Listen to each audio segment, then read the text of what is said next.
മാന്യപ്രേക്ഷകർക്ക് നമസ്കാരം. നമ്മൾ മലയാളികള് ഒരു സിനിമ ഇറങ്ങിക്കഴിഞ്ഞാല് നമ്മൾ അവരുടെ മതമോ അവരുടെ രാഷ്ട്രീയമോ നോക്കിയല്ല ആ സിനിമക്ക് കയറാറുള്ളത്. എന്നാൽ സിനിമാ നടന്മാരിപ്പോ കേരളത്തില് കൃത്യമായിട്ട് രാഷ്ട്രീയം നോക്കി തന്നെയാണ് രംഗത്ത് വന്നുകൊണ്ടിരിക്കുന്നത് എന്നുള്ളതാണ് വളരെ വലിയ യാഥാർത്ഥ്യം. ഇപ്പൊ ലേറ്റസ്റ്റ് ആയിട്ട് ജോജു ജോർജ്, അതേപോലെ തന്നെ ആസിഫ് അലി, ഇത്തരം നിരവധി നടന്മാര് രംഗത്തെത്തിയിട്ടുണ്ട്. വേടനെ പോലെയുള്ള കുറെ ആളുകൾ രംഗത്തുണ്ട്. അതൊക്കെ അവിടെ നിൽക്കട്ടെ, അവരെ കുറിച്ചൊന്നും ചർച്ച ചെയ്യുന്നില്ല, ചർച്ച ചെയ്യണ്ട, അതൊക്കെ അവിടെ നിൽക്കട്ടെ. ഈ ജോജു ജോർജ് ഒക്കെ എന്തൊക്കെയാണ് വിളിച്ചു പറഞ്ഞത് എന്നതിന് ചെറിയൊരു ഭാഗം ഞാൻ ഇവിടെ കൊടുക്കാം. നിങ്ങളൊന്ന് കേട്ടു നോക്കൂ. യജാതി വിവരക്കേടായി വിളിച്ചു പറയുന്നത്. അതിനുശേഷം നമുക്ക് ആസിഫ് അലി എന്താണ് പറഞ്ഞത് എന്നും മുന്നോട്ട് വെക്കാം. ജോജു ജോർജ് പറഞ്ഞതൊന്ന് കേട്ടു നോക്കൂ. ഇതൊരു അടിയന്തരാവസ്ഥ തന്നെയാണ് തീർച്ചയായിട്ടും. അതിനെതിരെ ആദ്യം ബോധത്തോടു കൂടി പ്രവർത്തിച്ച നമ്മുടെ നാട്ടിലെ, നമ്മുടെ രാജ്യത്തെ യുവജനങ്ങൾക്കാണ് കയ്യടി. അവരെ ഓർമ്മപ്പെടുത്തി ഒരിക്കലും യുവജന പ്രക്ഷോഭങ്ങൾ ചരിത്രത്തിൽ തളർന്നിട്ടില്ല. അതുകൊണ്ട് തന്നെ ഈ ഒരു പോക്ക് പ്രതീക്ഷ നൽകുന്നതാണ്. നിങ്ങൾ കേട്ടില്ലേ ജോജു ജോർജ് വിളിച്ചു പറയുന്നത്? ഇതൊരു അടിയന്തരാവസ്ഥയാണ് രാജ്യത്ത് എന്ന്. നാണല്ലേ ഇയാൾക്കൊന്നും ഇതുപോലെ വിളിച്ചു പറയാൻ? അല്ല ജോജു ജോർജ്, താങ്കൾക്കൊന്നും യാതൊരു ബുദ്ധിയും വിവരവും ഇല്ലേ? ലളിതമായ ചോദ്യ. രാജ്യത്ത് കലാപത്തിനാണ് കോക്രോച്ച് ജനതാ പാർട്ടി നേതൃത്വം കൊടുത്തോണ്ടിരിക്കുന്നത്. അതിൽ 95% ആളുകളും നീറ്റ് എക്സാം എഴുതിയിട്ട് പോലുമില്ല. നീറ്റ് എക്സാം എന്നൊക്കെ പറഞ്ഞ ചോദ്യപേപ്പർ വിഷയം അവസാനിച്ചതാണ്. ആ വിഷയത്തിൽ കലാപം നടക്കുമ്പോൾ ആ വിഷയം പേരിന് മാത്രമാണ് പൊക്കിപ്പിടിക്കുന്നത്. ആ വിഷയം പൂർണ്ണമായിട്ട് അവസാനിച്ചു. 11.5 ലക്ഷത്തിലധികം ആളുകൾ നീറ്റ് ക്വാളിഫൈഡ് ചെയ്തു രാജ്യത്ത്. അവർ അവരുടെ പഠനവുമായിട്ട് മുന്നോട്ട് പോകുന്നു. നിങ്ങൾ പിന്തുണയ്ക്കുന്നത് കലാപത്തെയാണ്. ഈ അടിയന്തരാവസ്ഥ എന്താണെന്ന് ഈ ജോജു ജോർജിനൊക്കെ അറിയോ? ജോജു ജോർജ് ഒക്കെ വിളിച്ചു പറയുന്നുണ്ടല്ലോ അടിയന്തരാവസ്ഥ എന്ന്. ഇത് കോൺഗ്രസ് രാജ്യത്ത് പ്രഖ്യാപിക്കുന്നതിന്റെ തൊട്ടു മുമ്പ് പ്രതിപക്ഷ പ്രധാനപ്പെട്ട സകല നേതാക്കന്മാരെയും പിടിച്ച് ജയിലിൽ അടച്ചിട്ടില്ലേ?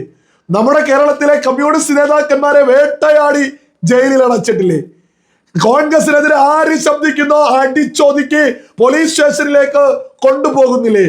പോലീസ് സ്റ്റേഷൻ കൊലപാതകങ്ങൾ അന്ന് നടന്നിട്ടില്ലേ? ചേരികൾ അടിച്ചു തകർത്തിട്ടില്ലേ? വന്ധ്യംകരണം, ജനസംഖ്യ കൂടുന്നു എന്നതിന്റെ പേരിൽ അത് കുറയ്ക്കാൻ വന്ധ്യംകരണം ചെയ്തിട്ടില്ലേ?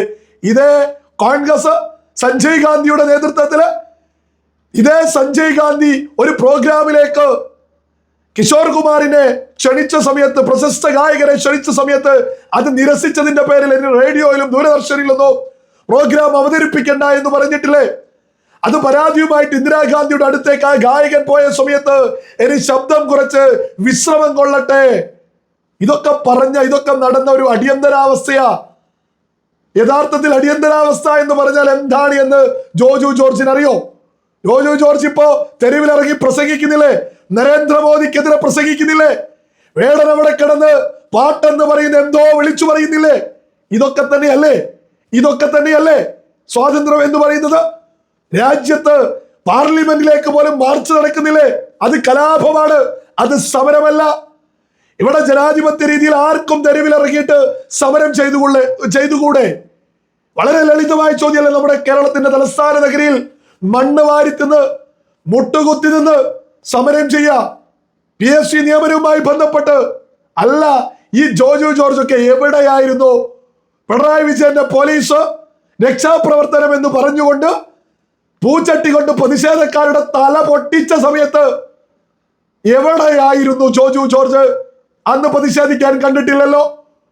തലസ്ഥാന നഗരിയിൽ PSC നിയമനവുമായി ബന്ധപ്പെട്ട് മണ്ണ് വാരി തിന്നുന്നവർക്ക് വേണ്ടി ഒരക്ഷരം പറഞ്ഞിട്ടില്ലല്ലോ.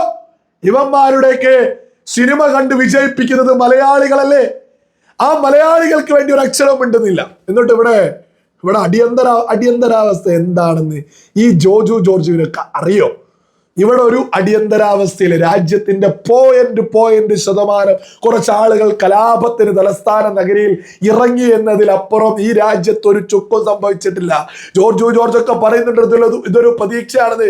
ഇതൊരു കോപ്പുമല്ല ജോർജു ജോർജ്, ഇതൊരു കോപ്പുമല്ല. നിങ്ങളുടെ ഒരു പ്രതീക്ഷക്കനുസരിച്ചും ആ കലാപത്തെ കൊണ്ട് ഒരു ചുക്കും ചെയ്യാൻ സാധിക്കൂല.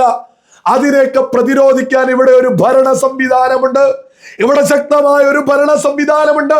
അവരൊന്ന് നട്ടല് നിവർത്തി നിന്നാൽ ഒലിച്ചു പോവാന് ഇന്ന് തലസ്ഥാന നഗരിയിലെ ആ കലാപകാരികൾക്ക് സാധിക്കും. ആ കലാപകാരികളെ കൊണ്ടൊന്നും ഒരു ചുക്കും നടക്കൂല. അവരൊക്കെ അങ്ങ് ഒലിച്ചു പോകും. ഇപ്പുറത്ത് ഭരണ സംവിധാനം ഒന്ന് നട്ടല് നിവർത്തി ഒന്ന് നിന്നാൽ മാത്രം മതി.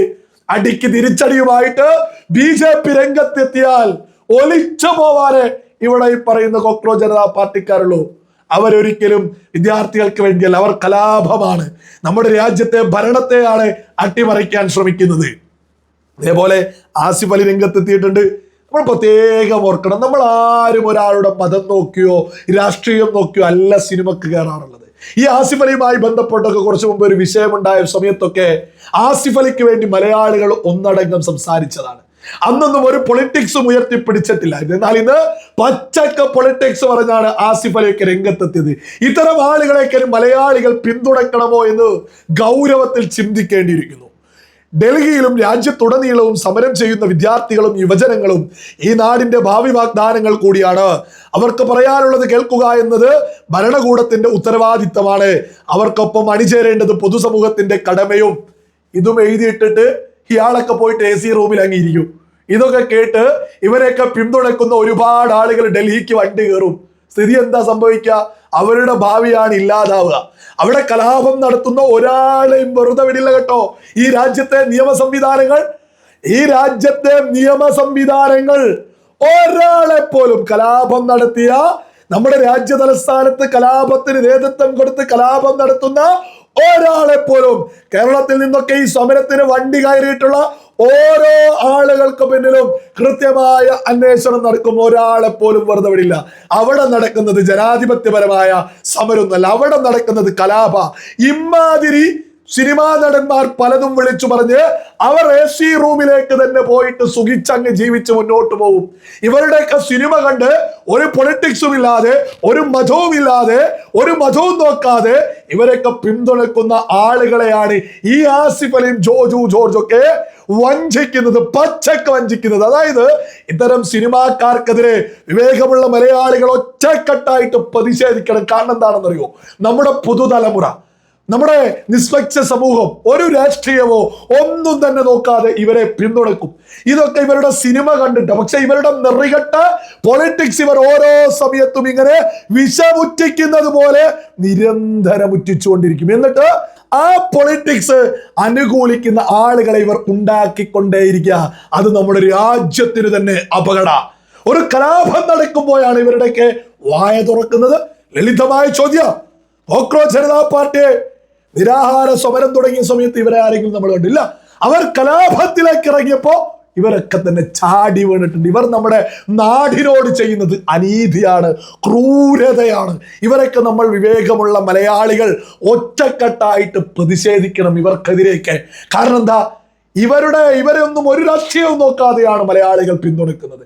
ആ പിന്തുണക്കുന്ന സമൂഹത്തെ കൂടിയാണ് ഇവർ കലാപത്തിന് ആഹ്വാനം ചെയ്യുന്ന തരത്തിൽ രംഗത്ത് വന്നുകൊണ്ടിരിക്കും. ഇത് നമ്മുടെ നാടിന്റെ അപകട.